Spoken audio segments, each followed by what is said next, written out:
What is up, guys? Tyson DeLaCruz here. Thank you so much for rocking with me.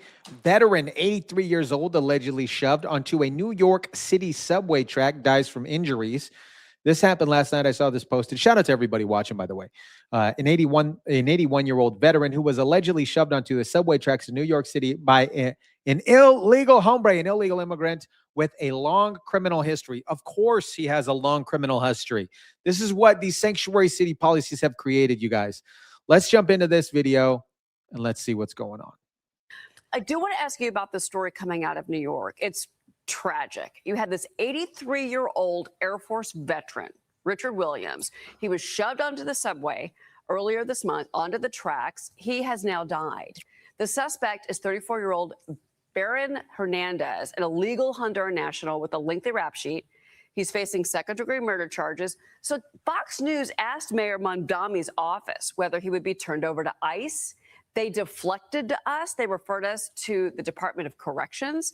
And a DOC spokesperson says it processes detainers consistent with local law. So that limits what can be done with another illegal immigrant who is now responsible, allegedly, for the murder of an 83-year-old veteran congresswoman in the city of New York. Another shove onto the subway tracks. Yeah, I mean, totally tragic. And I think this man recovered from cancer as well. So it's even, to recover from cancer, to be a veteran and then get killed by an illegal immigrant in your home country, it's just totally unacceptable. And this is going to continue to happen. There is an idea out there that I've actually floated around with some leadership yesterday on the House. Why don't we make crossing the border and actually staying here illegally an actual crime that we can use warrants and we can actually give ICE and the ability of Homeland Security to go into the prisons and get warrants to remove dangerous illegal criminals from our prisons. That is a wonderful idea. And this, it's not a crazy concept here. There are people that have come into this country prior to this existing administration, prior to this Trump second term. The Biden administration, with the border czar Kamala Harris, let all these illegal immigrants into the country. No vetting. Children are missing, excuse me. We didn't know who was coming in the country. We got sleeper cells across the country, guaranteed. We have illegal hombres across the country with criminal rap sheets because they quote unquote wanted to seek asylum. This is what we get. And do you think that they're going to be amazing, outstanding citizens once they cross the border? You think that? No. The local governments are making that difficult. Governors like Kathy Hochul are siding with the sanctuary cities. And also Letitia James, our attorney general, who is an absolutely, just undermining our law everywhere and attacking local governments all across the state who do have, illegal immigrants that have committed dangerous crimes and preventing us from working with ICE and the local governments from working with ICE. She's actually targeting them for keeping their communities safe. Mm-hmm. This is the kind of governance that you see in a state like New York that is completely undermined our rule of law, made our state unsafe, has caused us to have over 2 million in outmigration since 2010. People are leaving the state in droves, not to mention the fact that Governor Cuomo and Governor Hochul have told people who believe in common sense to leave the state. Oh, and guess what? People who are wealthy and even not so wealthy have brought their wealth, whether it's $20,000 or millions, out of the state. And now she's saying, please come back and fund our social welfare programs. And by the way, we're going to continue to fund illegal immigrants, giving them, housing, food, and everything that we don't give to our veterans. How tragic that this. That is absolutely tragic. That is probably one of the most sickening things about these sanctuary cities, right? We have individuals, veterans, living on the streets because, maybe substance abuse issues, mental health issues, and things like that. Possibly PTSD. A lot of it is PTSD, but then it results into drugs and all these other situations. That's a whole different video. But we have people, veterans, living on the street, and yet we have individuals coming across the border during the Biden administration. They were getting free phones. They were getting free food. They were getting free housing. All of these in these sanctuary policies. And it's absolutely ridiculous, right? That hombres, were being housed while we have people on the streets suffering. U.S. veterans suffering. Sickening. And then we have Congress blocking the SAVE Act.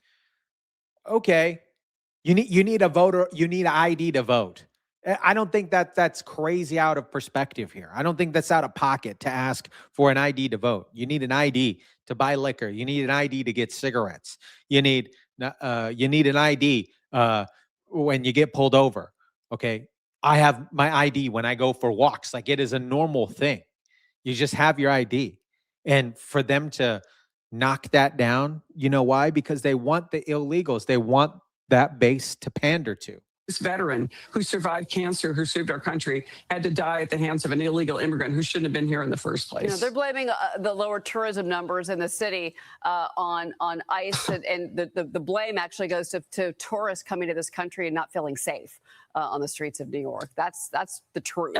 Law and order is what makes our communities able to prosper. I know. I agree with you, Congressman. Before you go, another thing that you're calling for is for the IRS to investigate a lot of these nonprofits in New York, hundreds of them that.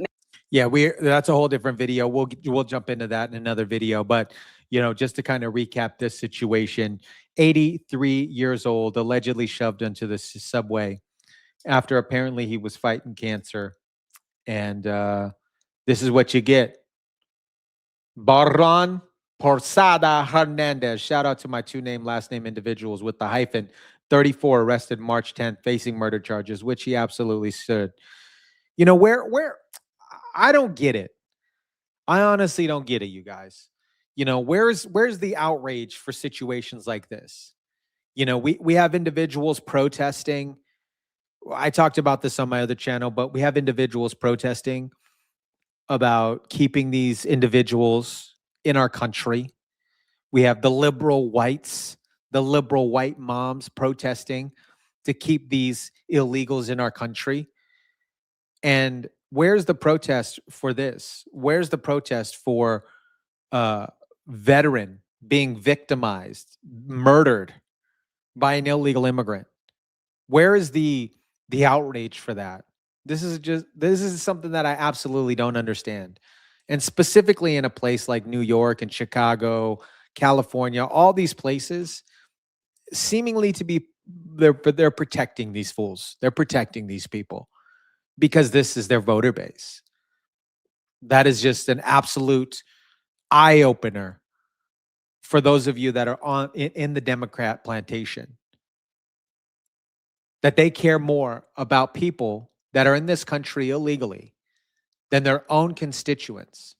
They care more, and they care for more because their actions speak louder than words. Remember that.